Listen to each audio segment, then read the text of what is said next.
Today I'm sharing from Aron, Garner on anxiety. When an event happens, we have a belief which leads to an emotional reaction. Beliefs about events, for example, when you start a conversation with a stranger, or when you ask for a favor, or when you issue an invitation, or when you're criticized, or when you want to express love and concern, there's an emotional reaction that's caused. Shakespeare said, "Nothing is good or bad, but thinking makes it so."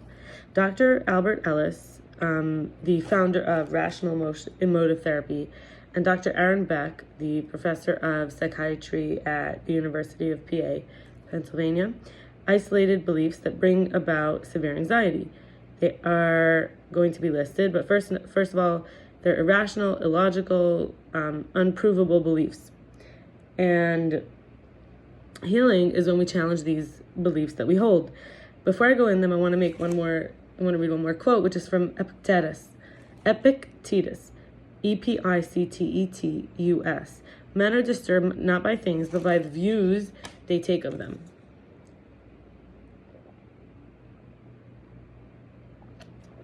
I've been loving drinking water today. Like, yum. Okay, so the first is copping out. The second is catastrophe. These are isolated beliefs. These are beliefs. 3 is overgeneralizing beliefs, and 4 are demanding beliefs. Let's go into 1, copping out. When we blame outside events for our feelings as if we're a puppet on a string. 2, catastrophizing. If things don't go my way, they'll go horribly, terribly, awfully. And I won't be able to stand it because my self-pain over causing, sorry,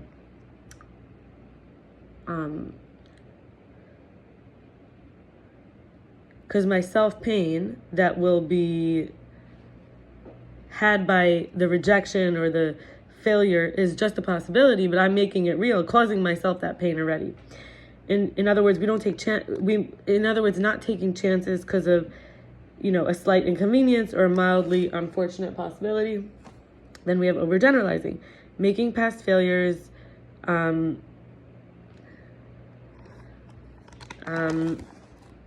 an excuse for non-action is something that occurs in the present, but it's sort of like, oh, I'm not going to try because in the past I tried and it went this way, which, I didn't want. Forgetting that one is as a person an evolving process. The past is like a dead weight. There is no proof that I'm a failure, that I'm shy, for example, and not a label. In other words, let me say that in other words, a person is evolving as a process, not as a label. So someone could be a failure today, but a success tomorrow. Someone could be shy tomorrow, but today they're outspoken. It all depends, right? So when we use these excuses for non-action, we don't realize that life is changing.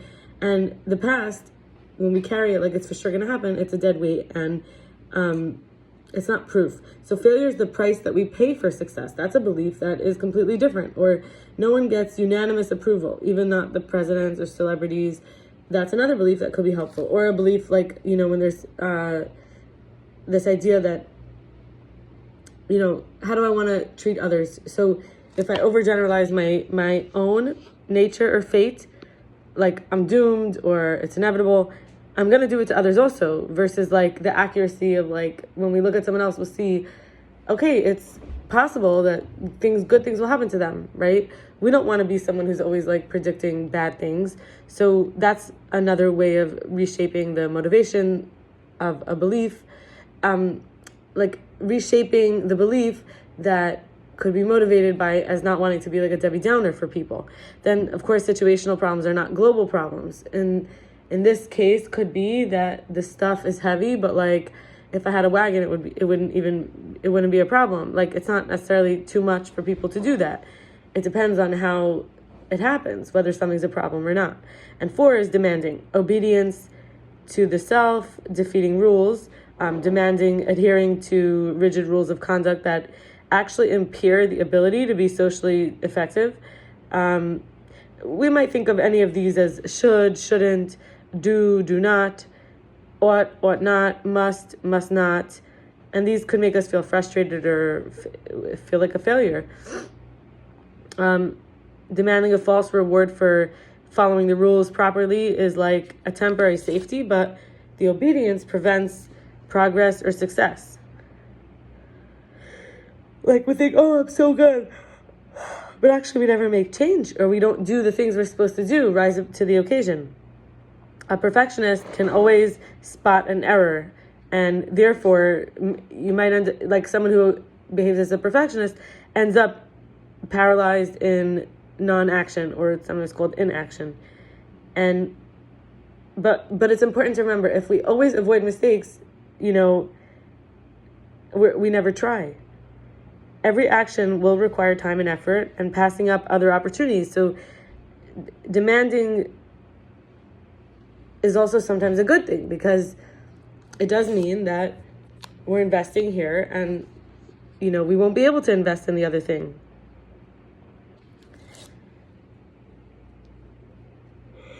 So we become more intentional and careful about what actions we're doing. We can't do everything. Holding others to the same perfectionism results in a lonely kind of vanity, because nobody wants to be criticized and always having fault finding, like always seeking their flaws. Being real, live, imperfect, living an imperfect person, versus insisting others follow our rules. And it's really about not accepting a lack of control over others.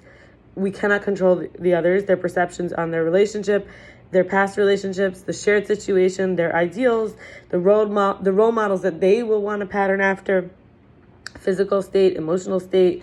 And this is like factors that could, affect someone's beliefs, who their role models are, right? And their relationships that they've already been in. You can't change any of this. Their ideals, their physical, emotional states, right? This is all things that are changing their stories, their beliefs, and their emotional reactions. So we can't insist that they follow our rules.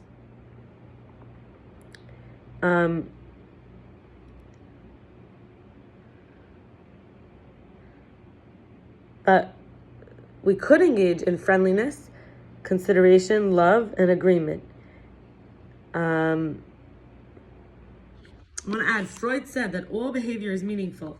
So we might just say it doesn't matter, this doesn't matter, that doesn't matter, but we could also say that everything sort of has its, and I had a friend with a guy named Aron, not a friend, I had a conversation with someone who I thought he was a friend, whatever, some guy, his name is Aron, and we said even one is enough if someone has consideration or courage or practices non-judgmentalism or generosity. And this is the idea that all behavior is meaningful. Like if somebody actually is a generous person, it does matter.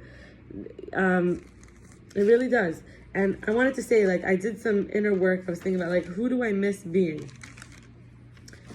And thinking about, like, just the idea of the dead weight, like letting the past go and sort of doing the work of, like, why don't we want to let the past go? Maybe there's someone we miss being. And so I found a list, and I recommend this as something to do whenever you need to. So this is what I wrote. I think I wrote it about 2 years ago. Busy student with projects and grades. By the way, I've recreated that in a lot of ways. Working for steady pay and benefits. I did do that for a while. Now I'm sort of like, it's not so steady. Dressing and behaving sexy, seductive. No, I'm not doing that. It's a sore spot, I guess. Casual relationships without much seriousness. So I don't do that with men, but I have like easy friendships now with some women. Being a virgin, protecting my submission. So I can't go back to that. I have more healing to do there, I think. Dancing and socializing at music clubs.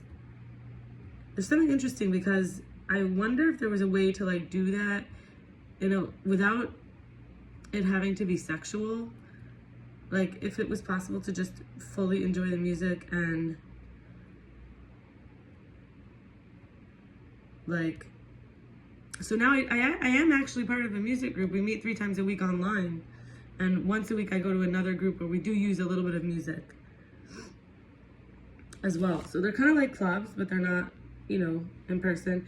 Confidence in all weights and body types. So I'm really working on that. I'm in a body weight type that is much heavier and I barely recognize myself at times. And on the inside, I sometimes forget and I feel fine, but it does change when I look in the mirror versus how I used to feel really like different. Like I used to feel maybe in some ways better or more light.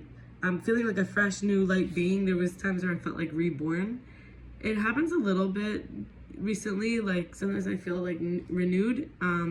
to be completely honest, it's almost hard to admit because it comes with such a high cost, like the grief and the letting go and the humbling. Being a backpacker, adventure, traveler, wanderer. I went away for 2 weekends recently. One weekend, and then I stayed home a weekend, then I went away. And that was really good.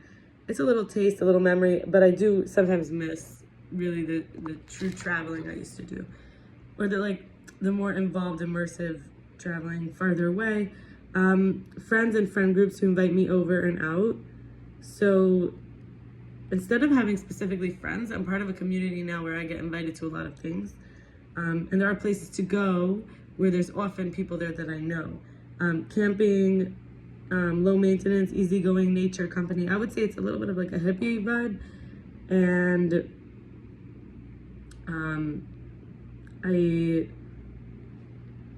I don't really have that fully in my life now. But sometimes I start